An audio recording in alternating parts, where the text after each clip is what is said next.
In this video, I will show you how to change Instagram music length on a post. First, launch open the Instagram app, then tap on this plus icon. From here, select post.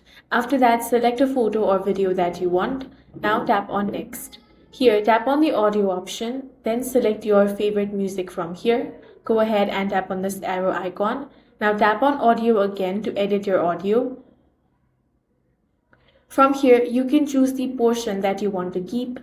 Now you should be able to find the length time over here. Go ahead and select that. It is usually displayed as 30 seconds. Once you tap on the duration button, you can choose how long you want the music clip to play, with Instagram generally allowing 5 seconds to 90 seconds for feed photo post. Go ahead and select your preferred duration. After that, you can simply tap on the next option. Now fill up all of these details, then tap on share. In this way, you can easily change Instagram music length on a post. If you found this video useful, make sure to hit the like button and subscribe for more videos like this.